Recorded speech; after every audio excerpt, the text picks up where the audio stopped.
a tendência. Então, Romanos 3, versos 21 a 25. O irmão Kelvin vai fazer a leitura.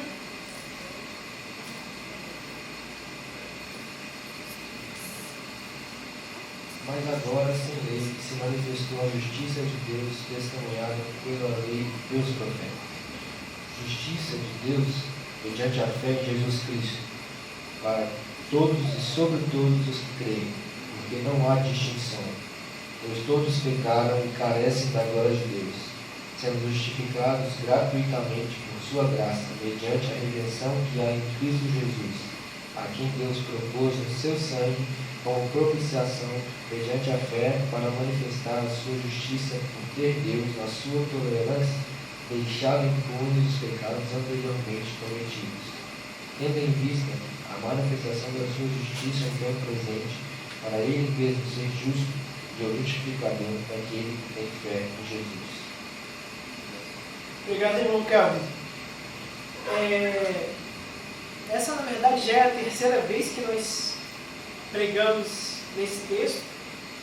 A primeira vez que eu preguei nesse texto foi em maio de 2018, há quase 2 anos, e falamos ali de expiação, propiciação e redenção, e daí veio a inspiração de fazer a exposição na carta de Romanos, desde o verso 16, até podermos chegar aqui, nesse texto.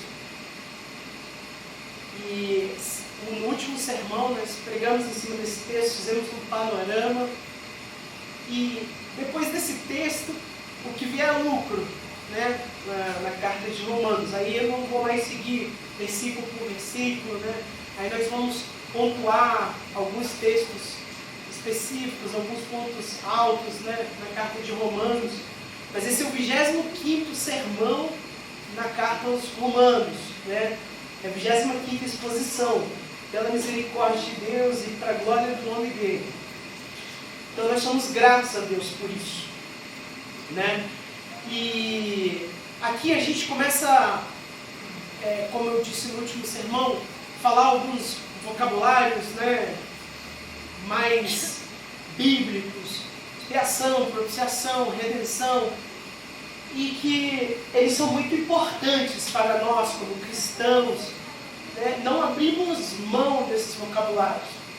Eu até falei que, graças a Deus, nas Bíblias em português, todas elas trazem o termo propiciação, né? Tirando as versões que não são traduções fiéis, que são paráfrases, né? Tipo Mensagem, Nova Linguagem de Hoje.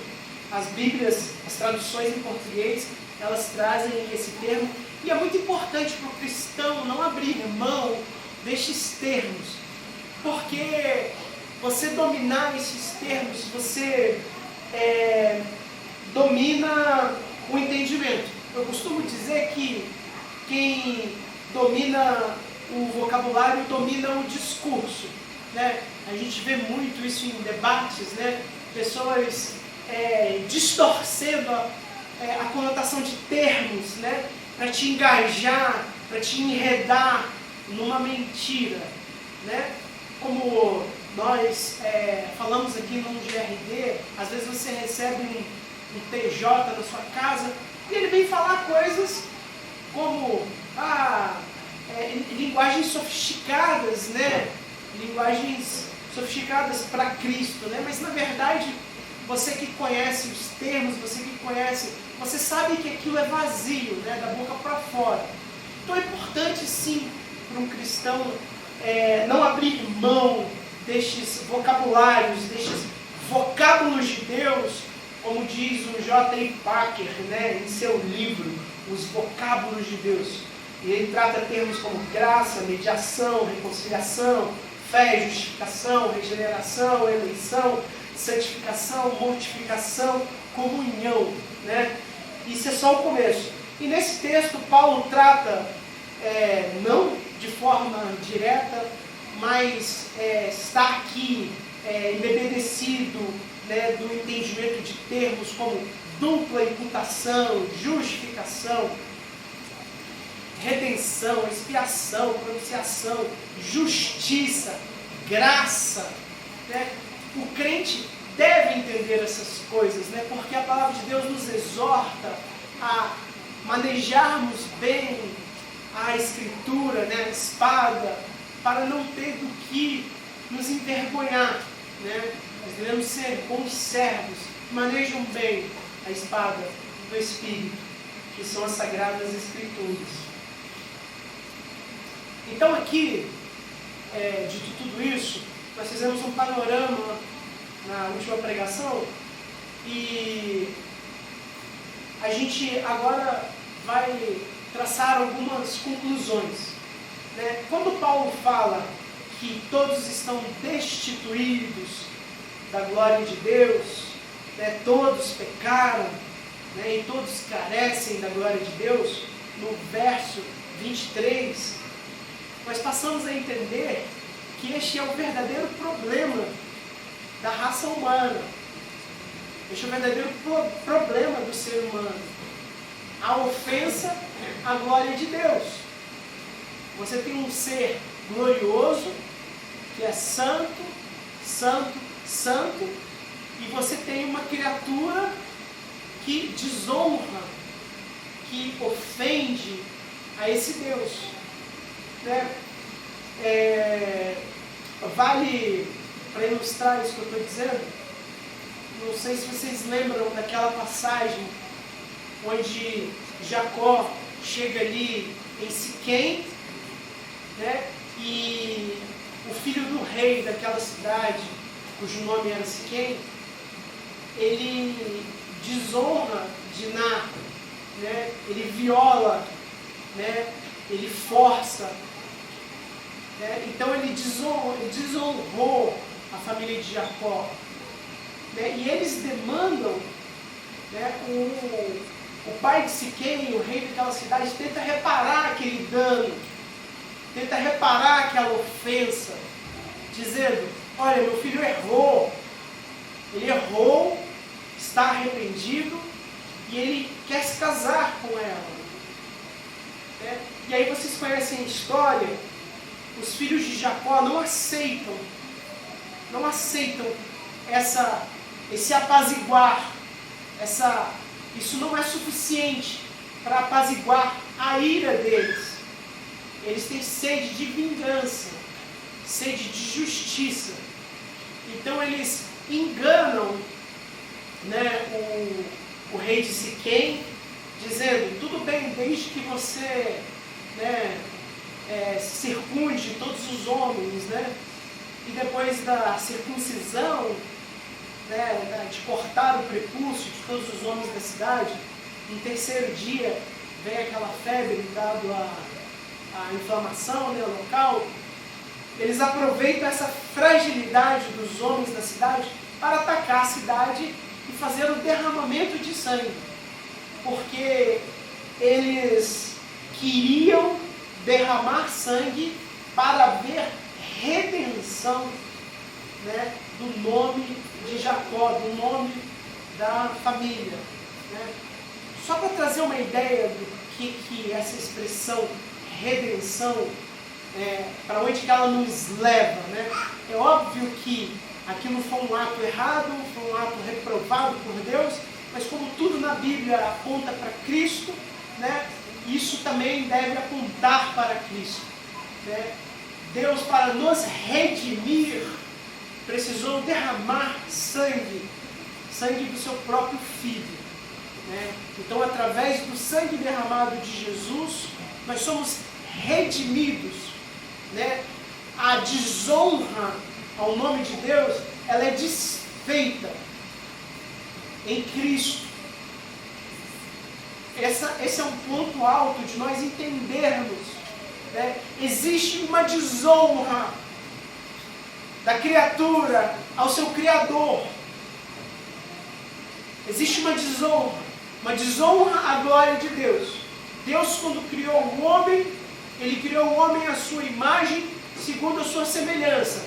A imagem de Deus está no homem. O homem pecou. O homem desonrou a imagem de Deus. Ele ofendeu a glória de Deus. Então, se nós que somos seres pecadores, temos um senso de justiça, como os filhos de Israel, de não aceitar a sua irmã ter sido violada por um playboyzinho, filho do rei, que achou que ia fazer e acabar em pizza. Se nós que somos miseráveis, pecadores, desgraçados, que temos uma justiça como um trapo de imundícias, demandamos esse tipo de justiça, é porque em nós está impregnado o entendimento de que justiça precisa ser feita, sangue precisa ser derramado.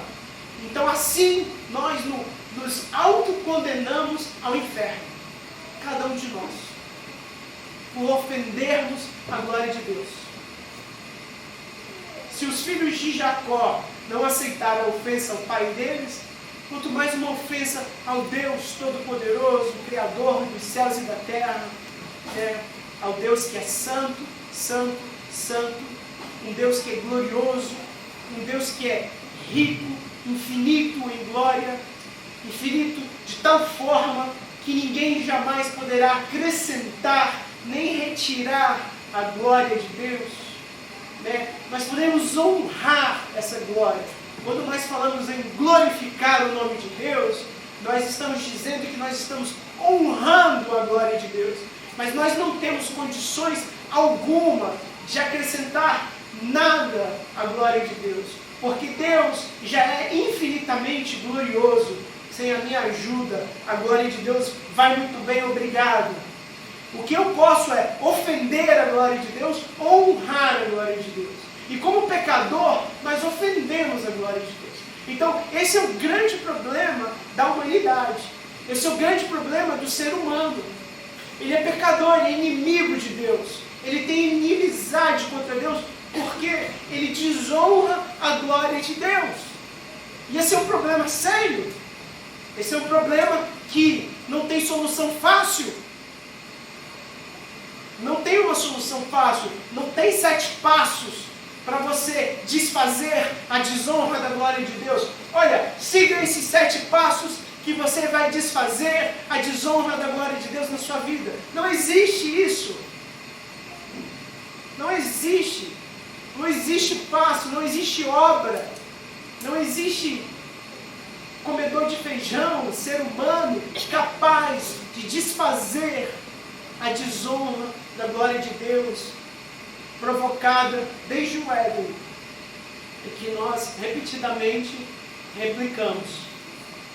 Então esse é o grande problema do ser humano. Está aquém do padrão moral de Deus. Nós estamos aquém. Nós somos seres morais. Nós discernimos entre o bem e entre o mal. Nós discernimos o que é bom e o que é ruim. A questão é, qual é o parâmetro? Bom para quem? Ruim para quem? Às vezes o que é bom para você não é bom para o outro. E aí a gente entra num círculo vicioso de relativismo. Mas a questão é, não tem nada de relativo quando nós tratamos da palavra de Deus. Tudo é absoluto. Tudo é verdadeiro. E quando o padrão é Deus, quando o padrão moral é Deus, quando o padrão moral é a glória de Deus, aí eu falo, nós estamos aquém de honrar a glória de Deus. É simplesmente impossível para nós.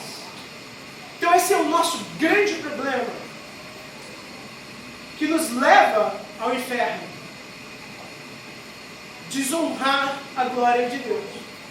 Quando Adão pecou, antes dele pecar, na verdade, a primeira promessa que Deus fez foi: certamente morrerás. Antes de Deus prometer salvação, Ele prometeu condenação.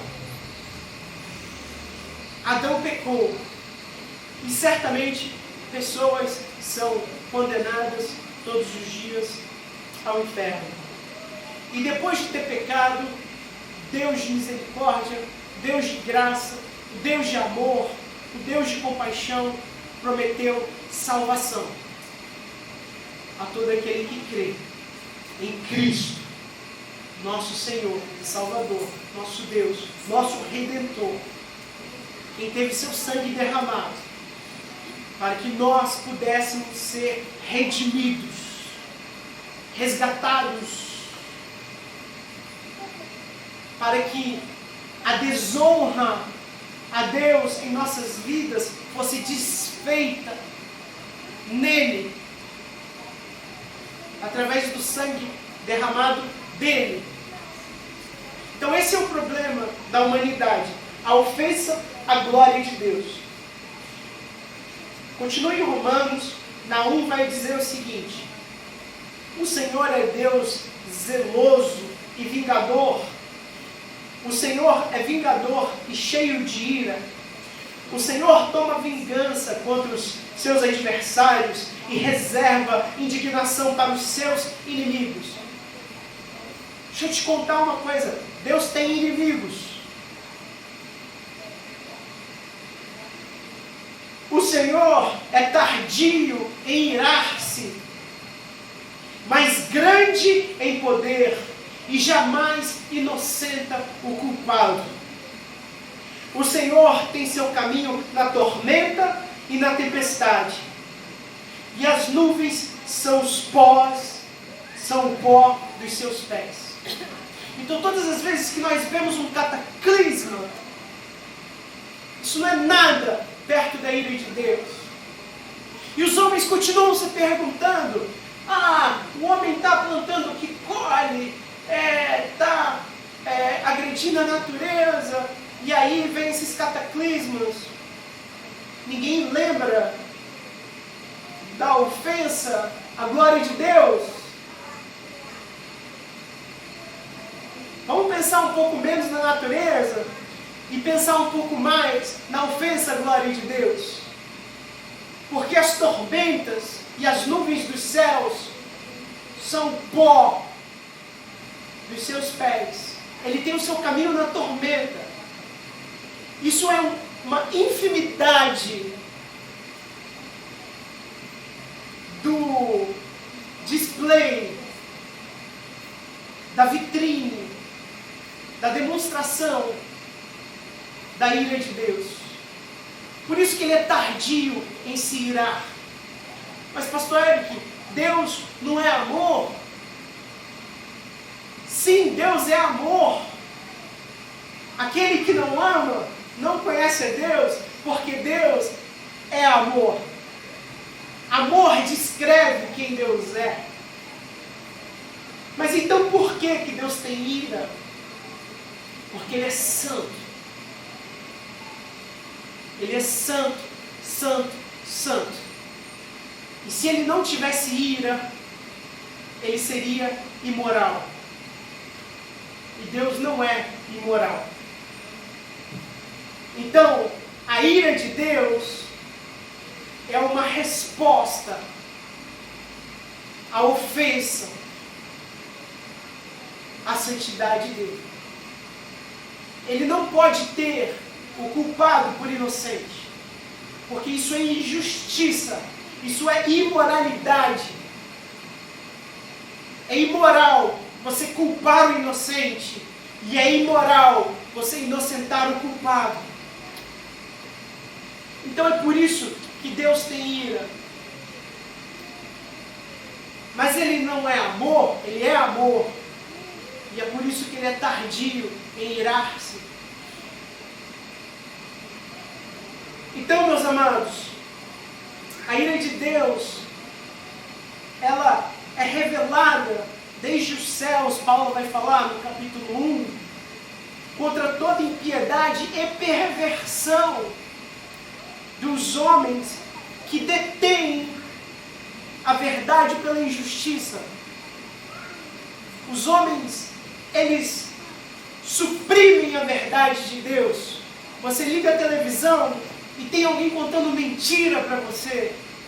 Essa semana eu fui obrigado a ouvir no Jornal Nacional eles falando contra o design inteligente, que é uma teoria científica, e a favor do evolucionismo, que também é uma teoria científica, como se a evolução fosse uma verdade absoluta e a criação fosse um conto de fadas. Como se fosse um absurdo falar de criação nas salas de aula. Eu achei aquilo está sendo dito no telejornal um absurdo, uma afronta a Deus. Como que pessoas, criaturas, né, usam a própria inteligência que Deus deu, usam o próprio recurso que Deus deu para deter a verdade, para suprimir a verdade de Deus, para conduzir as pessoas no caminho da mentira. Então, sim, Deus revela a sua ira desde os céus. E aí Paulo vai falar, lá no capítulo 1, que Deus entrega tais homens à imundícia pelas concupiscências de seu próprio coração. E aí Paulo chega ao ponto de falar que até as mulheres mudaram o modo natural de suas relações íntimas por outro, contrário à natureza, mulher com mulher. Semelhantemente, os homens também, deixando o contato natural da mulher, se inflamaram mutuamente em sensualidade, cometendo torpeza, homens com homens, e recebendo em si mesmos a merecida punição do seu próprio erro. O próprio crescimento da homossexualidade na nossa sociedade já é uma revelação da ira que Deus está para derramar entre os homens. A ira de Deus, ela é vindoura, e ela é mais real do que eu e você. E nós não podemos compactuar com uma sociedade pecadora. Sim, nós pregamos o amor. Sim, a nossa mensagem é de amor. Eu falei no sermão passado, nós não estamos explodindo pessoas para levar o Evangelho. Mas nem por isso nós vamos deixar de falar a verdade em amor. O pecado te leva para o inferno. Aliás, você não precisa fazer nada para ir para o inferno. Seja você. Então, a humanidade, a sociedade desonra a Deus. E a soberba precede a queda. E quando você vê uma sociedade soberba, uma sociedade autossuficiente, uma sociedade que desonra a Deus e acha absurdo você falar contra a opinião pessoal dela, porque afinal de contas tudo é relativo, essa é a sua opinião. Não, essa não é a minha opinião, essa é a palavra de Deus, que é viva e eficaz, não volta vazia, faz o que apraz, é mais penetrante que uma espada de 2 gumes, e não passará nem um tiro dela, antes que tudo seja cumprido. Passarão céus e terras, pecadores e pecadores, adúlteros, ladrões, homossexuais, mas a palavra de Deus permanece a mesma. Nós vivemos numa sociedade corrupta e nós desejamos, no fundo do coração, a justiça. Quando nós aplaudimos o estuprador sendo condenado à cadeia, é porque nós temos sede de justiça. Embora a nossa justiça seja corrupta, nós temos sede de justiça. E a Bíblia diz, bem-aventurados os que têm fome e sede de justiça, porque serão satisfeitos. A justiça de Deus, ela virá à tona. Para alguns, através do derramamento da ira de Deus. Para outros, através da redenção que há no nome de Cristo Jesus. De que lado você está? Então, meus amados, o problema da humanidade é a ofensa à glória de Deus. Nós ofendemos a glória de Deus o tempo todo, todos os dias. E Deus não tem o culpado por inocente. Então nós temos um problema sério, que só é resolvido em Cristo, que não há outra solução. Não há solução para esse problema fora de Cristo. Não há solução. Não há. Então, nós precisamos ser julgados por Deus. Nós precisamos prestar conta de nossas obras. Como humanos, como pecadores, nós somos reprovados diante de Deus. A Bíblia fala de 2 grandes tribunais. No primeiro tribunal, em que as nossas obras serão julgadas,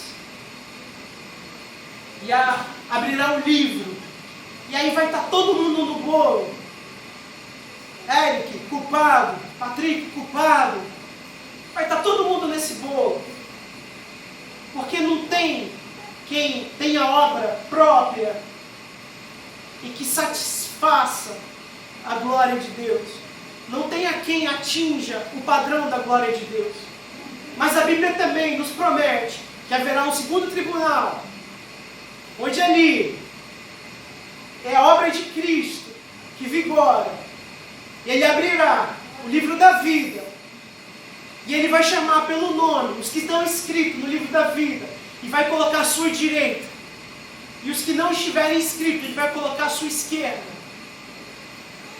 Então, meus amados, o fator decisivo para nós alcançarmos a vida eterna é a obra de Cristo Jesus na cruz do Calvário. Então nós precisamos ser declarados inocentes. Nós precisamos que Deus nos declare inocentes no tribunal de Deus, para que nós sejamos, para que nós, filhos dele, para que nós venhamos a gozar da vida eterna. E como que nós recebemos esse veredicto do tribunal de Deus? Gratuitamente no amado. A justificação ela é gratuita. Ela está em Cristo. O que é justificação? Justificação é uma declaração no tribunal de Deus de que você é inocente. É você ser inocentado. Mas como que eu vou ser inocentado se Deus não tem um culpado por inocente? É por isso que eu falei que sem Cristo na equação é impossível você ser inocentado, porque você é culpado. Por isso que eu falei que há 2 grandes tribunais: o tribunal de você sem Cristo, culpado, e o tribunal de você com Cristo, inocentado. E se você está em Cristo, você já foi declarado inocente. Não porque você é inocente, porque Cristo te inocentou. E é por isso que nós podemos ceiar nessa noite, porque Cristo nos inocentou. É por isso que nós podemos assentar à mesa com Ele, porque Ele é poderoso para perdoar pecados.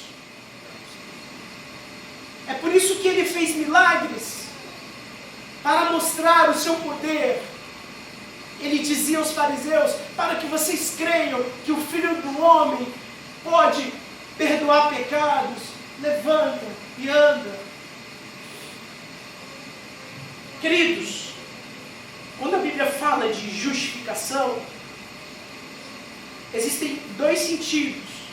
Um é que eu estou tratando, e o segundo sentido é de você declarar alguém justo, ou seja, testemunhar a justiça de alguém. Então, a Bíblia, quando fala de justificação, ela fala nesses 2 sentidos. Um sentido é forense, é uma linguagem de tribunal, e um sentido é não forense, é uma linguagem fora do tribunal. Eu posso declarar alguém como justo olhando as obras de justiça. Um exemplo disso, não precisa abrir, é Lucas 7:29, onde a palavra justificação aparece. Todo o povo que ouviu, e até os publicanos, reconheceram a justiça de Deus, tendo sido batizados com o batismo de João. A palavra que aparece é a mesma para justificação. E aqui ela aparece acertadamente traduzido como reconheceram a justiça de Deus. Então, eles justificaram a Deus. Nesse caso, não é um termo forense, não é um termo que tem poder legal. É só uma observação. É você ver e declarar, não tem valor jurídico, né? Afinal de contas, quem é o homem para declarar a Deus como justo? Então, essa linguagem, ela é apenas uma contestação do óbvio. Você está vendo o óbvio e você está descrevendo. Quer ver um outro exemplo? Que muitas pessoas distorcem. Tiago 2:24. Verificais que uma pessoa é justificada por obras e não por fé somente. Quando o Tiago usa o termo justificar, ele não está usando esse termo forense, esse termo de tribunal, esse termo que tem um poder legal.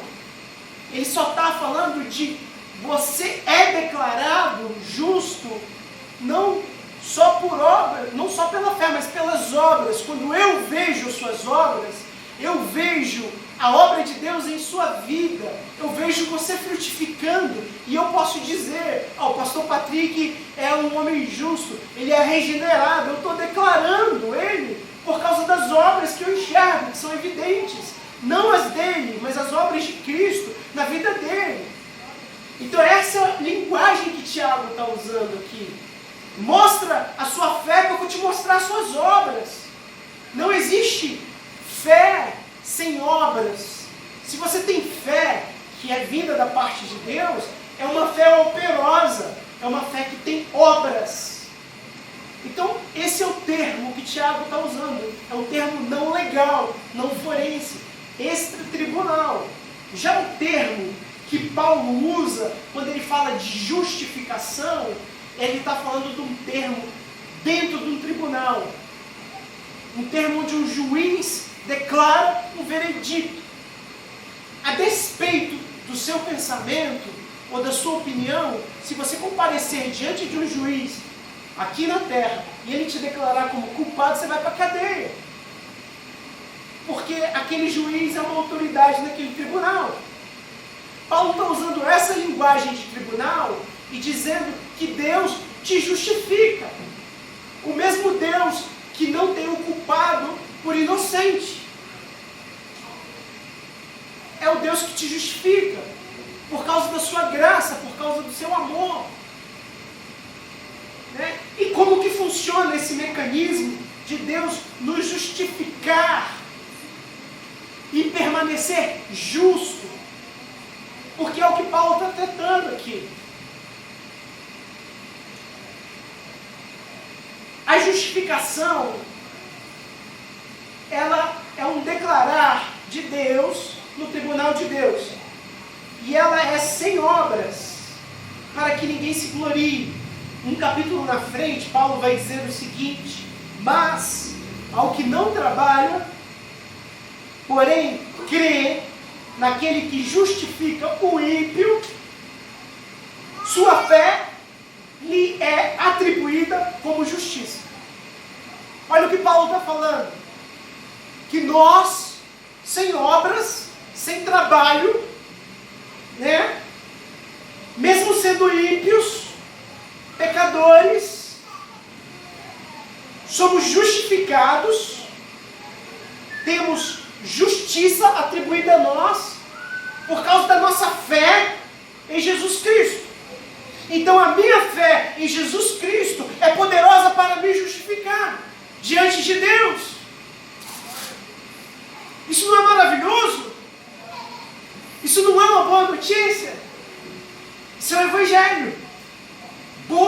delícia. Você é justificado gratuitamente no amado, no Deus encarnado, da glória de Deus que se fez carne.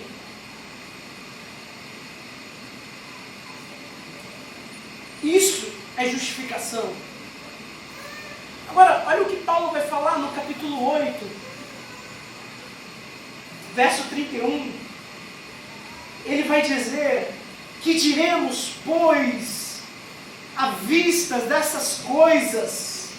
Se Deus é por nós, quem será contra nós? Olha o que Paulo está dizendo. Se Deus está dando um veredito favorável a você, se Deus está te declarando como inocente, quem pode dizer o contrário? Quem pode recorrer dessa sentença? Se o tribunal mais supremo é o tribunal de Deus, se ele é a instância maior, se ele é absoluto, se ele é verdadeiro, quem pode te declarar como culpado se Deus te inocentou em Cristo Jesus? Não há ninguém com este poder. Jesus Cristo é poderoso para perdoar pecados e declarar pecadores como justos, como inocentes, sem obras, sem trabalhos. E Paulo continua: se Deus é por nós, quem será contra nós? Aquele que não poupou o seu próprio filho. Você não acha que Deus é Deus de amor? Ele não poupou o próprio filho. É o Deus de amor.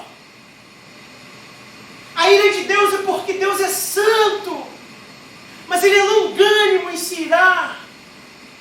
Ele não poupou o próprio filho para poder nos entregar salvação, justiça gratuita, vida eterna, para fazer jorrar em nós rios de água viva, águas fluentes.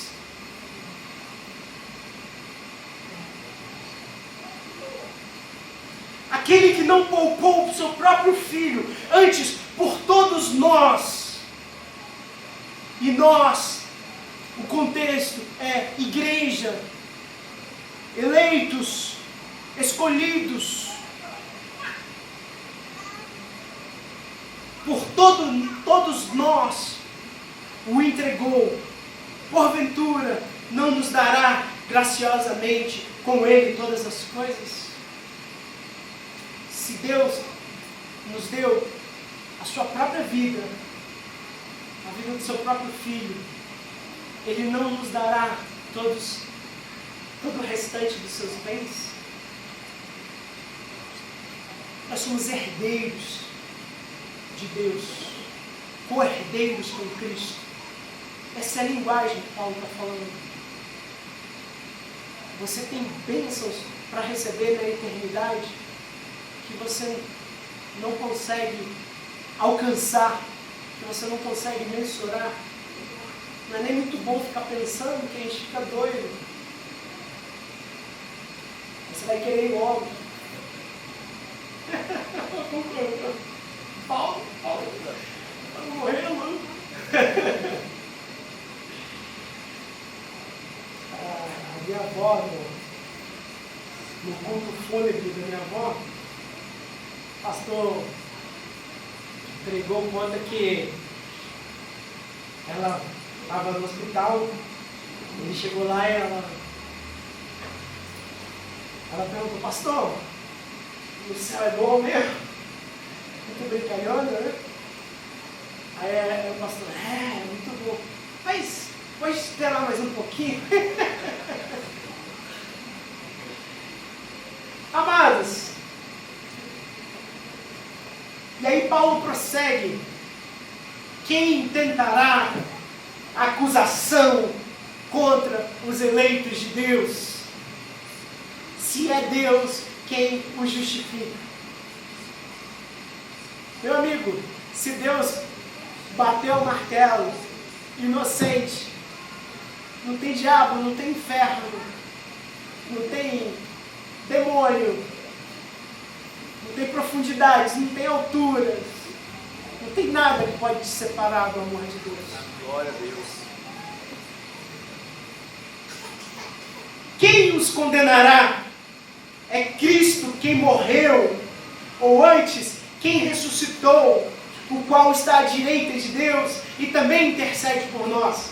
O que Paulo está falando aqui é que Jesus Cristo satisfez a justiça que Deus estava demandando do homem para a igreja.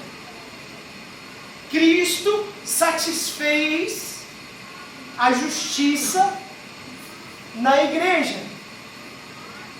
A obra de Cristo foi capaz de satisfazer a Deus ao ponto de Deus declarar o culpado como inocente e não ser imoral.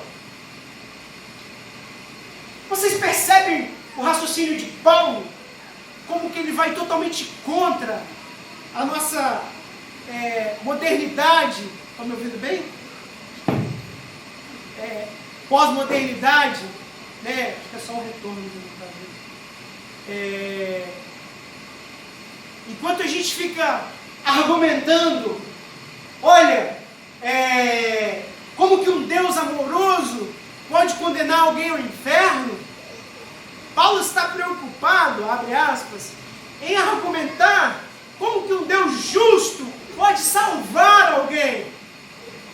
Olha a inversão de valores que nós fazemos, os nossos pensamentos, a nossa cosmovisão de mundo e de justiça, olha como que é invertida. Enquanto nós estamos preocupados em entender como que um Deus de misericórdia, um Deus de amor condena ao inferno, Paulo está coçando a cabeça para entender como que um Deus justo, santo, santo, santo, pode salvar alguém, inocentar um culpado. E essa é a glória de Cristo. É a glória do nosso Senhor e Salvador Jesus Cristo. Inocentar culpado, salvar pecadores, escrever no livro da vida nome de pessoas que não merecem. Essa é a graça de Deus. Essa é a graça do nosso Deus. Ele nos elegeu, Ele nos escolheu e não nos rejeitou. Ele nos chamou desde os cantos mais remotos da terra.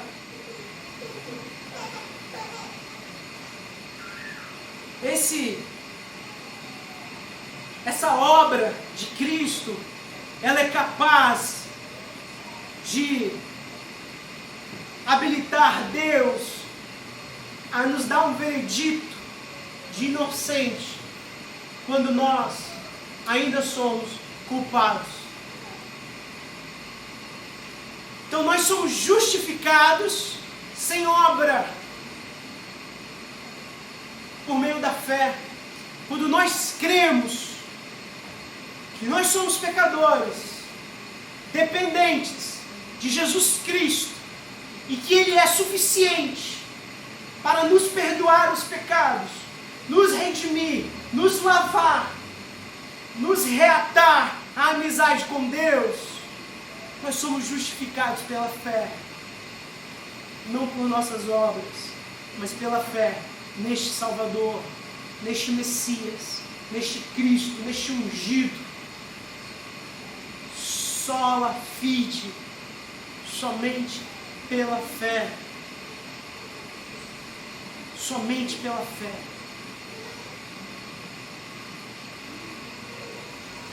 E glória a Deus por sua misericórdia, porque, para pensar, irmãos, Deus não precisava nem se revelar aos homens. Deus poderia simplesmente nos condenar. A gente podia viver a vida sem saber quem somos, de onde vimos, para onde iremos, como muitos vivem. Deus não precisava se revelar, Deus não é devedor de ninguém, mas Ele escolheu se revelar, Ele escolheu nos dar um plano de redenção, um plano de salvação no amado, gratuito, onde nenhuma carne se gloriaria, onde somente o nome de Cristo seria glorificado. Isso te humilha, meu irmão. Glória a Deus por isso. É quando nós nos humilhamos para Deus, é quando nós somos fracos, que nós somos fortes. Louvado seja o nome do Senhor, se você se sente pequeno, porque essa é a ideia, esse é o Evangelho, você é pequeno, você precisa de Cristo, mas você não consegue enxergar uma boa notícia nisso? Você não consegue enxergar a boa nova nisso? Você não consegue se regozijar com isso? O que mais você queria? Se queria trabalhar? Trabalhar, e no final descobrir que foi em vão? Quando você pode receber de graça?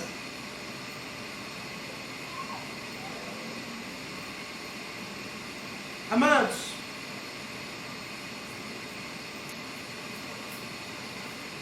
Deus,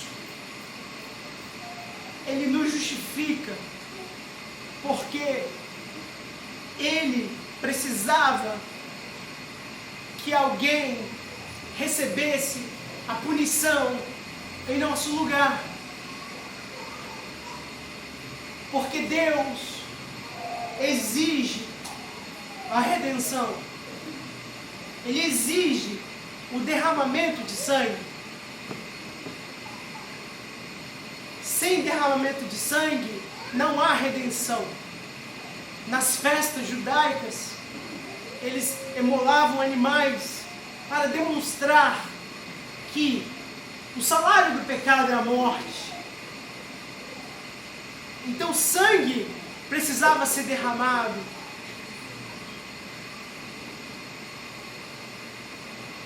Deus seria imoral se Ele simplesmente nos perdoasse os pecados. E aqui está o ponto alto do cristianismo. Jesus Cristo recebeu em si mesmo toda a punição merecida pela sua igreja. Aqui está o ponto alto do Evangelho. Jesus Cristo sentiu toda a ira de Deus. Se nós falamos da glória de Deus, quando nós falamos dos atributos de Deus, que Deus é gloriosamente, infinitamente glorioso, que nós não podemos aumentar nem diminuir a glória de Deus, e a Bíblia diz que Ele é rico em ira. Então você imagina o tamanho da ira de Deus.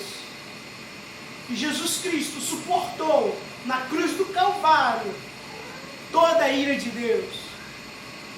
O evangelista Isaías, o profeta Isaías, ele vai dizer que o castigo que nos traz a paz estava sobre ele.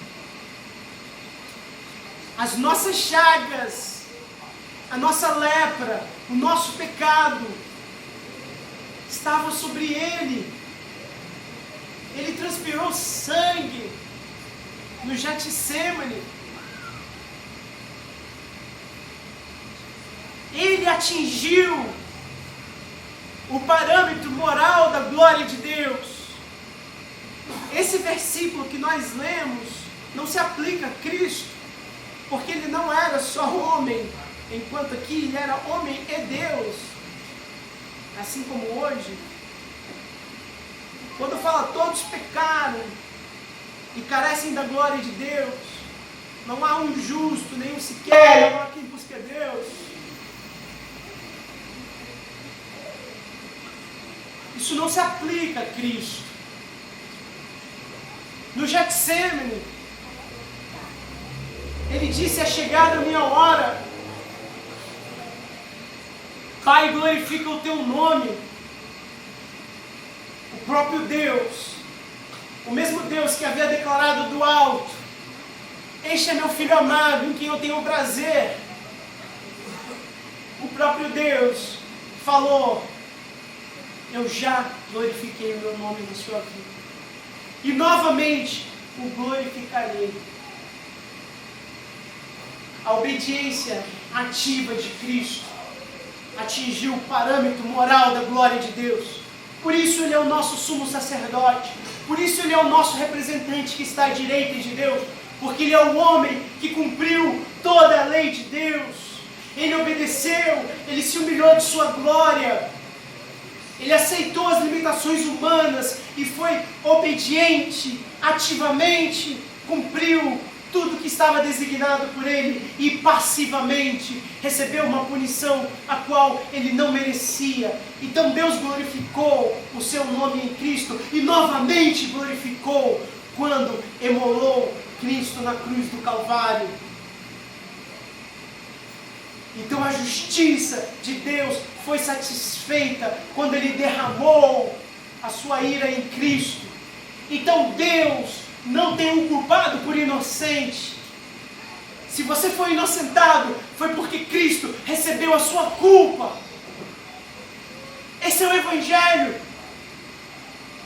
Cristo recebeu o seu castigo. Se você é nova criatura, se você é regenerado, o preço que foi pago por você foi na cruz do Calvário. E depois que Ele recebeu toda a punição, Ele falou: está pago, está quitado, não há mais escrito de dívida, tetelestai. Agora a igreja jubilosamente tem a paz de Cristo que excede todo o entendimento. Se Deus é por nós, quem será contra nós? Quem tentará acusação contra os escolhidos de Deus, se é Deus quem os justifica?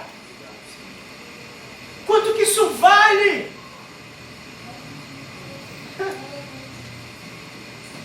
Isso não é uma boa notícia.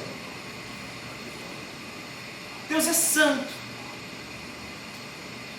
E o homem, inimigo de Deus.